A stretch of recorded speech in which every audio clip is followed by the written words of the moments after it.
Hi again, everyone. I'm Olliemathews. This is Generation X Politics. This video is sponsored by contribution from Tier, and Tier gave a general contribution, which I'm going to use on this video. You know, during the interview I did with Jonathan yesterday, the statement was made about the future kids and where it's going in the country. And I had said that there is hope with these kids, even though they're going through all this indoctrination. You know, teenagers don't like to do what adults, and especially their parents and teachers, tell them. They look to revolt. And this is a story from back in June, and I remember when it happened, that perfectly illustrates this. This happened in Massachusetts, liberal Massachusetts. You don't get few places are more liberal, left-wing communist than Massachusetts, and especially a Massachusetts public school. Yet, this is what happened. Far left jurisdiction appalled when middle schoolers revolt against Pride Day. 250 years after the Boston Tea Party, middle schoolers in a Boston suburb channeled its spirit against a new form of tyrannical oppression, LGBTQ plus pride. Teachers, parents, and even administrators of the far left jurisdiction were shocked, horrified, and extremely disheartened by these middle schoolers' solid grasp of basic biology. And naturally, they retreated in the platitudes of unity to justify their preferring a divisive principle to a unifying one. Marshall Simons Middle School in Burlington, Massachusetts approved the Pride Month Spirit Day on June 2nd. Its school year ends on June 16th, which was requested and sponsored by Spectrum Club, a student organization for LGBTQ plus students and allies, the Boston Globe described. And I don't even understand why we're talking to minors about their sexuality. Like, why? Because the country is run by Marxist degenerates that are out there trying to indoctrinate your children. Spectrum Club decked the school out in full-blown carnival regalia, rainbow streamers, pride banners, handmade pride signs, and educational, aka emotionally badgering posters with messages like, why it's not okay to say that's so gay, and a quote by gay playwright Tennessee Williams implying that no human heart is straight. Spectrum Club members handed out rainbow stickers, and school personnel invited all students and faculty to wear rainbow clothing to demonstrate their support. Some students not only refused to bow to the rainbow idol, but also organized a counter-protest. This became evident in the lunchroom, where several groups of students wore red, white, and blue or black, including face paint, wrote the school principal, Carrie Purchase, in a letter to parents. Groups of students were heard chanting, USA are my pronouns, and students glared intimidatingly at faculty members showing pride. Oh, poor babies. You're afraid of the middle schoolers? You're afraid of the middle schoolers. They are, though. Words hurt these people. Words hurt the communists. Although no hard numbers have been cited, the insubordinate factions seem to include no insignificant portion of students. Students were ashamed into removing their stickers or covering their clothing with rainbows, Purchase complained, although the sentence is ambiguous, with rainbows must modify clothing and not covering to make sense. In other words, the middle schoolers responded to peer pressure to celebrate LGBTQ plus pride with peer pressure against celebrating LGBTQ plus pride, and they succeeded. Peer pressure doesn't work unless nearly everybody is doing it. So maybe maybe these kids have had it. With costumes, face paint, and the resolve to agitate for liberty, the only element these middle schoolers needed to completely imitate the demonstration's 1773 precedent was a little tea unboxing. In fact, at least some of the miffed middle schoolers performed an equivalent act by destroying the symbols of an imperious policy foisted upon them without their input, tearing down decorations, ripping them up, and stuffing them in water fountains. Purchase was extremely disheartened by this behavior, she wrote. I fully respect that our diverse community has diverse opinions and beliefs. I also respect individuals' right to express their opinions throughout clothing choices and freedom of speech. When one individual or group of individuals believes and actions result in the demeaning of another individual or group, it's completely unacceptable. Thus began the theme of Burlington adults rebuking the rebellious middle schoolers by wrapping affrontive pride displays in language of tolerance and inclusivity. And this is what I'm telling you. These kids, I've had it. And the kids' natural inclination is to rebel against whatever their parents are saying. And if they're saying, and their parents are down with a bunch of woke, liberal, communist bullshit, the kids are going to become the new rebels are the anti-communists. Not conservatives, anti-communists. And that's important.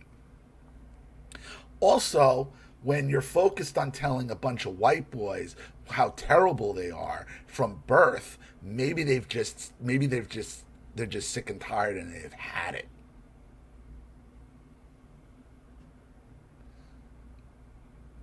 Middle schoolers are not widely known for knowing where to draw the line of acceptable behavior, and destroying property of others crossed it. But if that's what Purchase meant by these three sentences above, that's not what she said. Instead, Purchase undermined her lip service to free opinion and expression when she said that even beliefs are completely unacceptable if they demean others. So they're telling you what you're allowed to believe. And these kids are saying no. In Boston, Massachusetts, you don't get more liberal than there.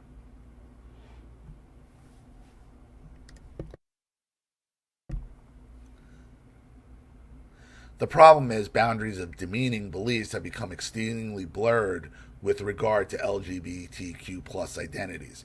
Earlier this year, another Massachusetts middle schooler was suspended for wearing a shirt that stated a biological fact, there are only two genders, because it allegedly made some people at his school feel unsafe.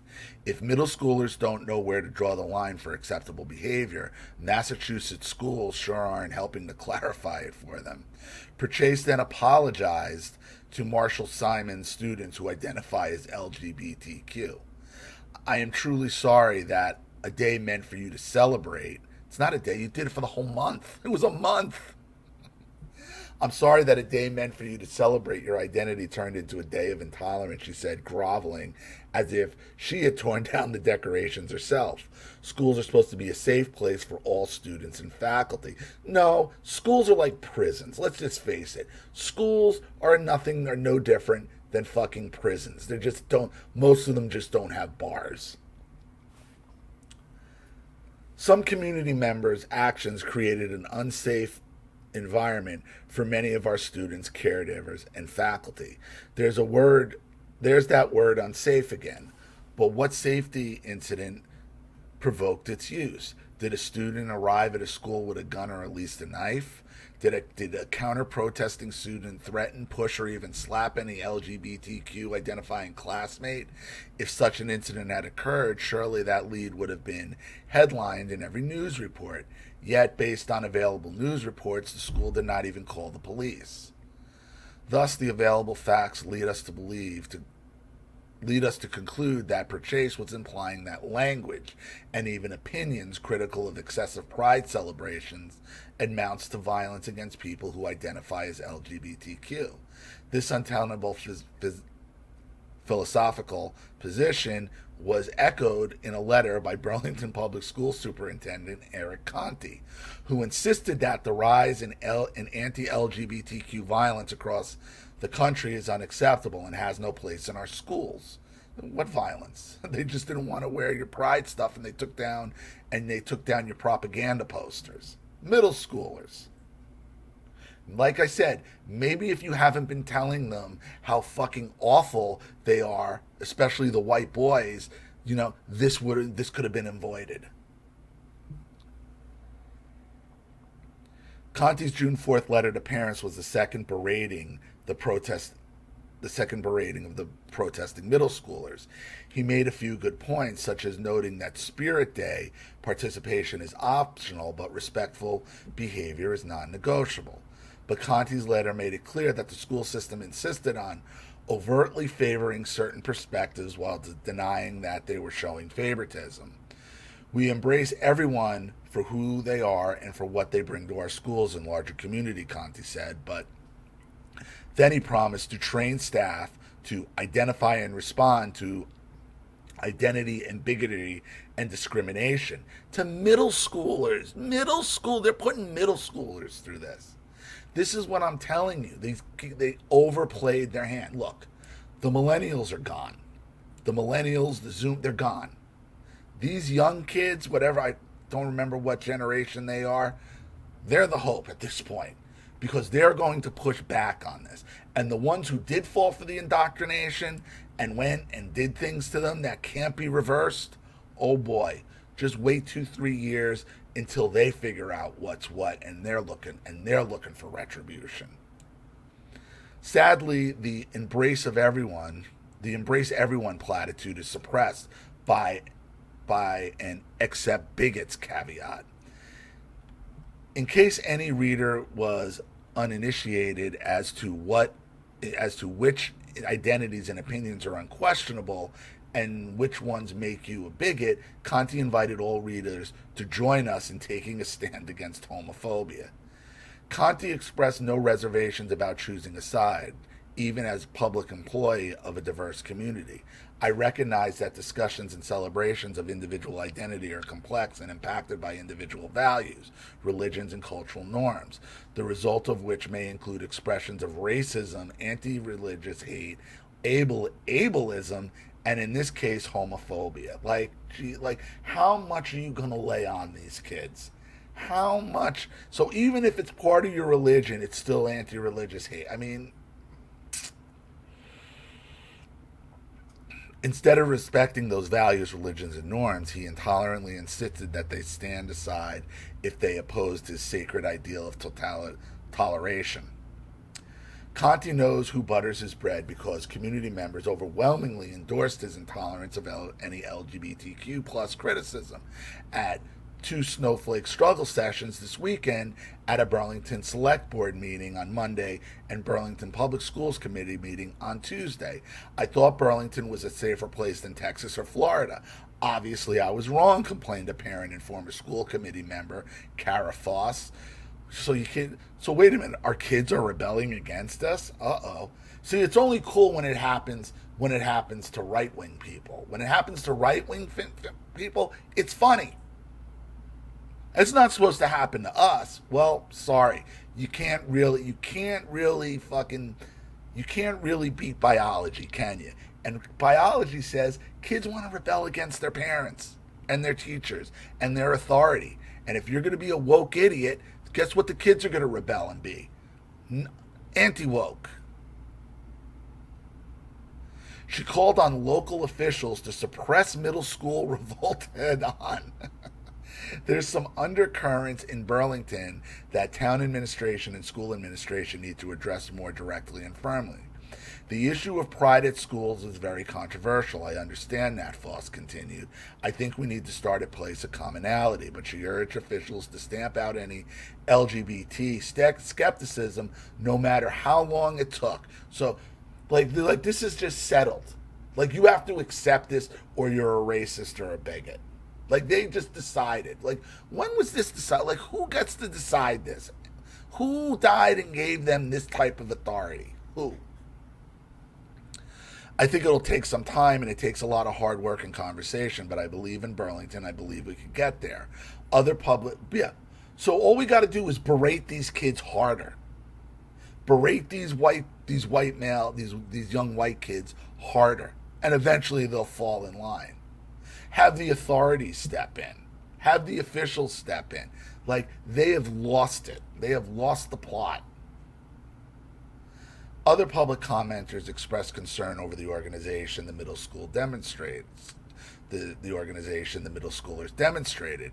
It was an unruly disruption that was organized ahead of time, noted Burlington resident Joanne Frustasi.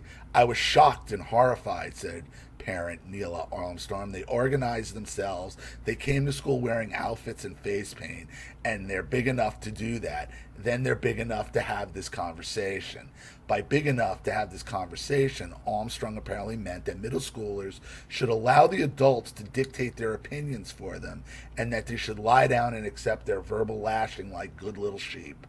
Her objective, she said, was that students should take responsibility for their actions and still become allies of the LGBTQ community. Why are you pushing this so hard on middle schoolers?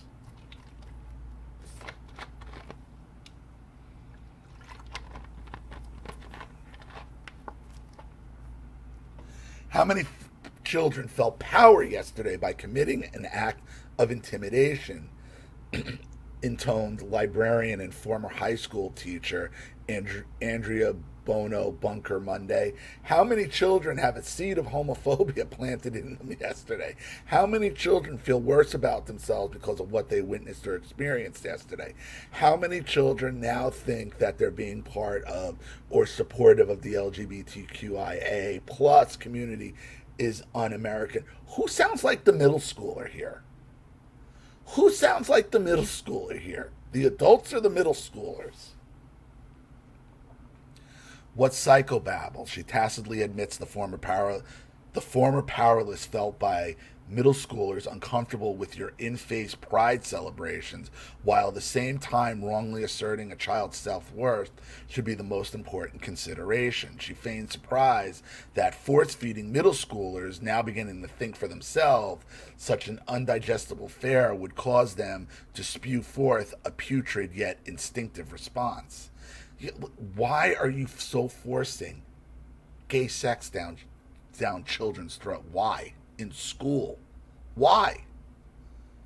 You have to accept it in middle school? While these students are culpable, the underlying issue is where did they get the idea to do this in the first place, said Bono Bunker. Other speakers also held the parents responsible for their children's rejection of LGBTQ plus pride. This type of intolerant rhetoric starts at home, insisted one father intolerantly.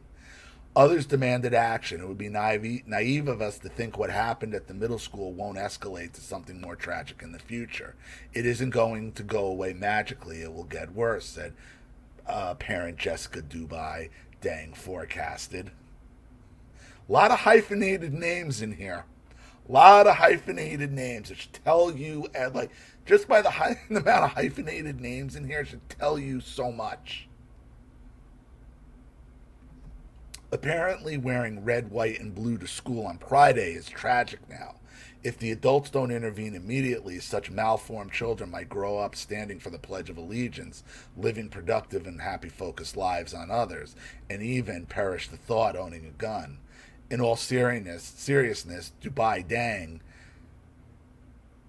likely meant that these middle schoolers would move from lesser violence to greater violence. Again, this presumes the middle schoolers committed violence, which, apart from trashing decorations, they didn't.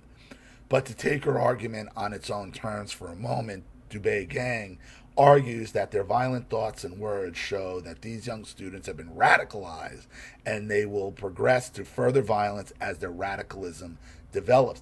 In Boston, in liberal, you don't get more liberal than Massachusetts. So what's going on? So what are you talking about?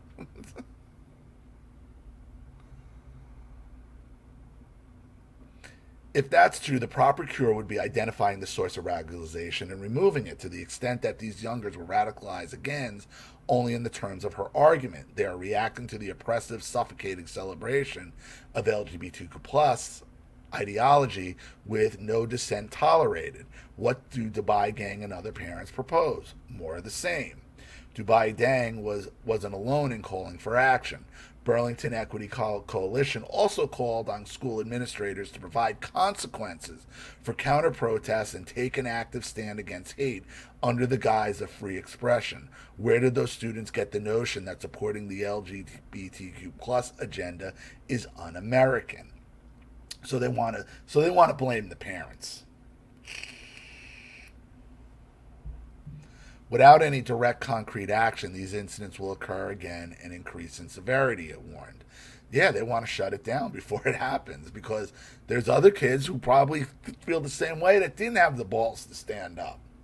Shutting down the free expression of students was a chance to remind residents that every person is important and welcome in our town, said LGBT plus advocacy organization. In addition to punishing demonstrators, Burlington Equality also demanded school administrators fill a diversity, equity, and inclusion director position that has been unfilled for almost a year, and the town board reinstate the recently disbanded diversity, equity, and inclusion subcommittee. Its funding was redirected to other DEI training initiatives. Additionally, Purchase said that they would hold listening sessions to hear students' concerns, create a forum where students could anonymously report each other for hateful conduct. Oh, wow. More communism. Does anyone else see a problem with this? And prepare additional curriculum to teach students tolerance, acceptance, and respect, which rings of the Southern Poverty's Law Center's teaching tolerance curriculum. Town officials responded to community gripes by affirming them. A bad light has been cast over our town, agreed Select Board member Mike Esposito. I was very upset. I've lost sleep over it. Who sounds like the children here? It kind of shocked me to my core. I didn't think something like this could happen in Burlington. Right, because you live in this liberal utopia that you thought your kids would never rebel against your bullshit. They've had it. At least 2 other board members agreed with the sentiment, and the board promised to consider how to address the issue over the summer. For their part, school officials seem reluctant to discipline the students for their disruption because it's free speech. It's free speech, and they know there's some group that's going to step in and represent them and drag them through fucking court. And they know at the end of the day they'll lose. At the Tuesday meeting, Burlington School Committee Chair Martha Simon stressed that offenders were only middle schoolers. Middle school should be a safe place for all students to express themselves, to make mistakes, and learn from each other, she said. So then maybe you shouldn't be if it's supposed to be a safe place, maybe you shouldn't be pushing sexuality on them. School officials may also not relish the responsibility of sniffing out which protesting students actually destroyed property. Some of the kids threw stickers on the ground, said Christine Steiner, mother of one girl who protested, but I can only speak for my daughter. She didn't want to wear that to school. It's not that she wanted to hurt anybody's feelings. Right, she wasn't protesting against the school. Against the school, that's what they were.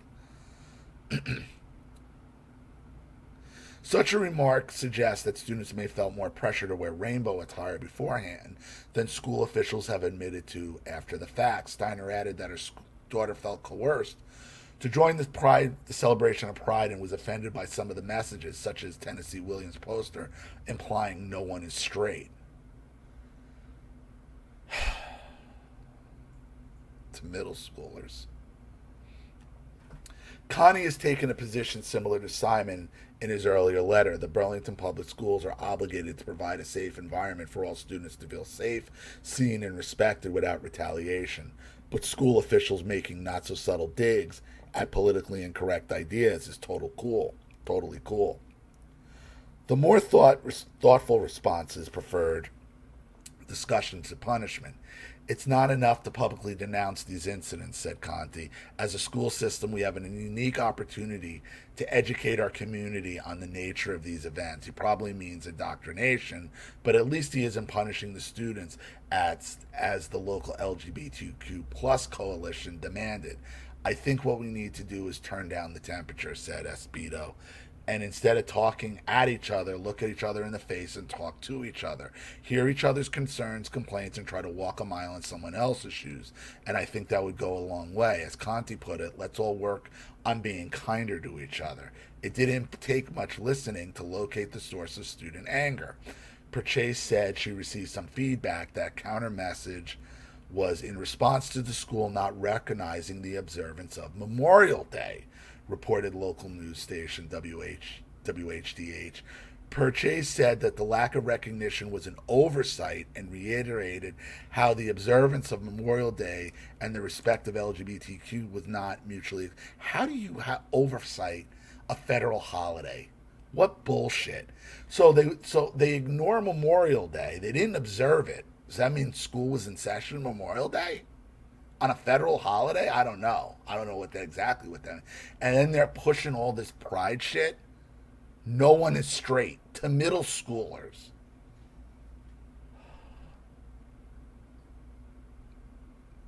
Kind of a big oversight? No, the school ignored a federal holiday for which classes were canceled, but foamed at the mouth to convert its building into a temple to LGBTQ plus pride.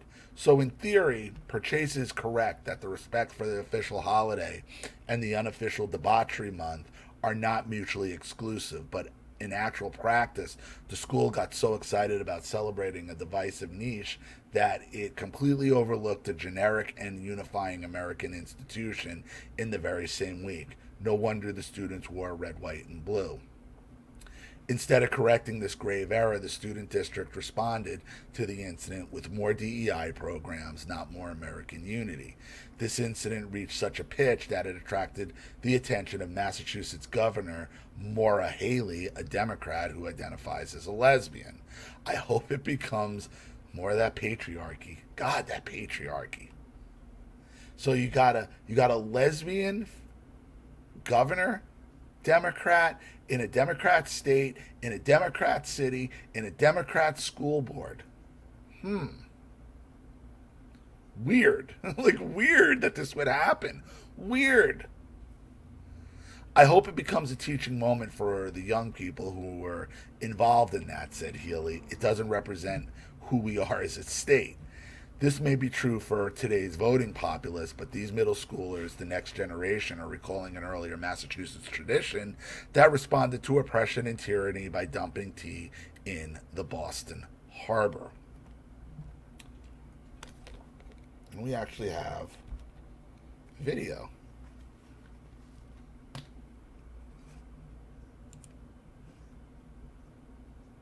Displays of intolerance and homophobia are unacceptable. This type of intolerant rhetoric starts in the home. Parents angry at town hall over intolerance at Marshall Simons Middle School. Kids were asked to wear rainbow clothes in honor of Pride Spirit Day, but some organized a counter protest wearing red, white, and blue or black. The principal sharing a statement to families that Pride posters were ripped down, stickers ripped up. Some students chanted "USA are my pronouns," and students showing Pride were intimidated. It was an unruly disruption. Wow, you're not on SSRIs. You're not completely pilled out of your fucking mind. Gee, I can't figure out why these kids are rebelling against their parents and teachers. I can't figure it out because you got a bunch of pilled up, doped up, communist Marxist parents pushing sexuality on middle schoolers. Those are like 11, 12-year-olds. No one is straight. Get the hell out of here. In fact, that was organized ahead of time. While some parents were upset, others say it was overblown. Some of the kids threw the stickers on the ground. But, I can only speak for my daughter. She didn't want to wear that to school. It's not that she wanted to hurt anybody's feelings. She says her daughter felt coerced to participate in the Pride event and was offended by some of the messages, like this quote from Tennessee Williams. Human heart cannot be straight. It is curves and winds. And my daughter just kind of said, Mom, that's offensive to me, who I am straight. Doesn't matter. And at that age, she shouldn't even be talking about straight, gay, any of that. She's a kid. Let them enjoy being a kid. But nope. These people have an agenda. But the overall point is, all is not lost, because they always push it too far and they overplayed their hand. This happened in Boston, Massachusetts. You don't get more liberal than that. Who sounded like the children here, and who seemed more like the adults? They organized. They got organized. They formed a protest. That seems like a pretty adult thing to do. Whining and crying about it like a bunch of children. No. That's what the adults and the administrators did. So there is still hope for the future, because the natural inclination of the youth, of the young, is to rebel against their parents, to rebel against their teachers, to rebel against the administration. And that's exactly what's happening, even in liberal Massachusetts. So thank you, Tier, for the contribution. I really appreciate it. Thank you to everybody watching. Please leave any opinions in the comment section below. And again, if you want your story read on the channel, you have a topic you'd like me to cover, something you'd like to expose, you'd like to set up a Skype, a phone call, have a private video made, you'd like to sponsor a video like this for someone who needs help and can't afford it, or just make a contribution to the channel in general to keep it supported, growing, and successful, because this channel survives 100% on contributions from all of you. Without you guys, all this goes away. So if you like what you see here and you want to see more videos like this, you know what to do with either the Cash App, Zelle, PayPal, and email links in the description box below. Also, please like and share this video wherever you can. Subscribe to my channel if you haven't, and be sure to click the subscription bell to be notified of all my video uploads. Also, be sure to subscribe to both my Rumble channels. Follow me on Twitter and Telegram as well. I'm Ollie Matthews. This has been Generation X Politics. Take care, everyone.